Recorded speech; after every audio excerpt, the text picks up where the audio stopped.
बहुत बहुत शुक्रिया, बहुत बहुत आभार कि मुझे 2 मिनट यहां बोलने का मौका आप लोगों ने दिया। सबसे पहले आज की इस पूजनीय पंचायत को हाथ जोड़ के प्रणाम करता हूं। कहते हैं पंचायत में भगवान बसता है, पंचायत जो निर्णय लेती है वो भगवान का निर्णय होता है। तो अभी इंतजार करेंगे कि कमेटी क्या फैसला लेती है और उस पूरे फैसले के साथ जाएंगे। उससे पहले सब लोग अपनी अपनी बात रख रहे हैं, तो 2 मिनट में मैं अपने कुछ सुझाव और अपनी कुछ बात रखना चाहता हूं। जैसे आप लोग यहां इस पोस्टर पे लिखे हुए देख रहे हैं कि अक्षय नरवाल और उनके साथियों पे धारा 307 लगा दी। पहले तो ये समझो कि धारा 307 का मतलब क्या है। 307 गांव में बहुत सारे लोग समझते भी होंगे।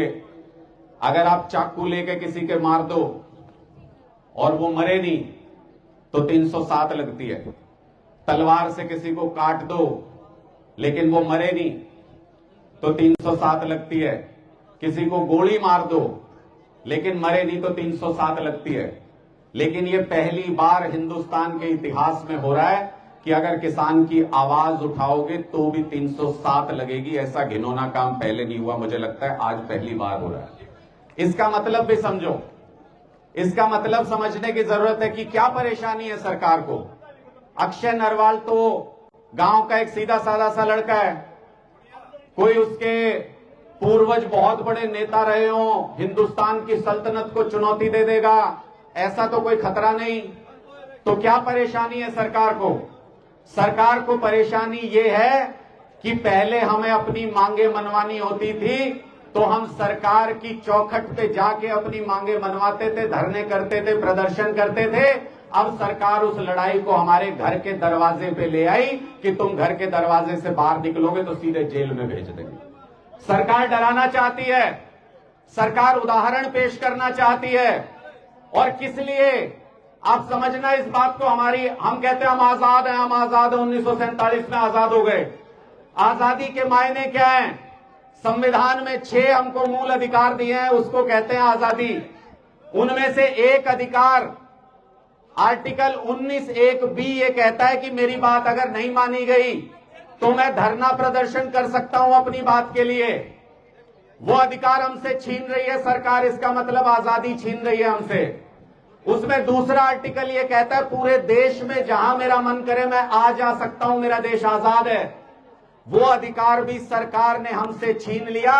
19(1)(d) में लिखा हुआ है कि मैं पूरे देश में कहीं भी आ जा सकता हूं। इन्होंने सड़कों पे कीले लगा दी, दीवारें खड़ी कर दी, वो अधिकार भी हमसे छीन लिया, हम आ जा नहीं सकते। इसका मतलब आपकी आजादी के 6 जो स्तंभ थे उनमें से 2 गिरा दिए सरकार ने और धीरे धीरे धीरे धीरे हमारी आजादी छीनने की तरफ बढ़ रही है सरकार। मैं आप लोगों से पूछता हूं, कई साथी आज पता नहीं क्या सोच के कि जेल जाना पड़ेगा, लाठी ना खानी पड़ जाए पुलिस की, एक कदम थोड़ा सा पीछे खींच लेते हैं ये सोच के कि ये जालिम सरकार है पता नहीं क्या करेगी। मैं आप लोगों से पूछता हूं, अगर आपका धरना प्रदर्शन करने का अधिकार छिन गया और कल को जब आपकी फसल तैयार हो जाएगी, फसल आने वाली आपकी, अगर उस टाइम पे मंडी में खरीद शुरू नहीं की, अगर उस टाइम पे आपकी फसल खरीदने से मना कर दिया तो क्या करोगे? तब नहीं करोगे धरना प्रदर्शन, तब भी तो जाना पड़ेगा धरने करने के लिए। लेकिन तब तक ये परंपरा ही खत्म कर देंगे, तब तक धरना करने वाले को जेल में भेजने की परंपरा बना देंगे। यानी आप अपनी आवाज नहीं उठा पाओगे। आपके घर में पानी नहीं आए, आप धरना देते हो सरकारी दफ्तर पे जाके, आपसे वो अधिकार छीन रहे हैं कि अगर कोई धरना प्रदर्शन करेगा उसका पासपोर्ट जब्त कर लेंगे, उसका वीजा कैंसिल कर देंगे, उसकी प्रॉपर्टी जब्त कर लेंगे।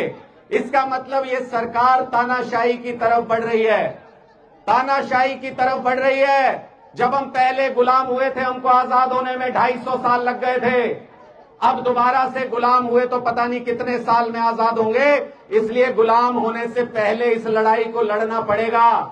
अक्षय नरवाल तो इसमें सिर्फ एक उदाहरण है। ये लड़ाई आपके अपने बच्चों के लिए है, ये लड़ाई आपके अपने लिए है, इसलिए इस लड़ाई को लड़ना पड़ेगा। हमारी एक बहन कह रही थी ये पार्टी के नेता आते हैं माइक पे बोल के चले जाते हैं, माने तो तब जब हमारे साथ जेल में चले। तो मैं अपनी बहन को बताना चाहता हूं, हमारी तो आधी पार्टी जेल में है और बाकी भी आधे जाने के लिए तैयार है, सिर पे कफन बांध के आए। और रही बात पंचायत की, पंचायत का नियम यही कहता है कि अगर आप पंचायत में आए हो उस फैसले का हिस्सा बनने के लिए, तो जब तक कमेटी फैसला सुनाएगी नहीं तब तक यहां से कोई हिलना नहीं चाहिए।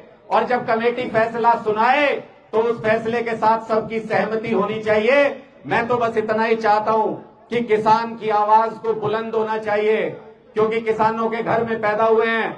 हम इस बात को समझते हैं कि कितना संघर्ष किसान को करना पड़ता है अपनी जिंदगी जीने के लिए। इसलिए अगर किसान की आवाज जिस दिन कमजोर पड़ी उस दिन किसान बर्बाद हो जाएगा, पूरे परिवार के परिवार तबाह हो जाएंगे। आज की इस पंचायत को नमन करते हुए इतना ही कहना चाहता हूं कि जो भी आज यहां पे कमेटी फैसला करेगी उसको नतमस्तक होकर स्वीकार भी करेंगे और उस सीना अड़ा के, छाती अड़ा के बिल्कुल सबसे आगे चलेंगे। गोली भी चली तो 1 इंच भी पीछे नहीं हटूंगा। आपके बीच में ये वचन देके जा रहा हूं। बहुत बहुत शुक्रिया।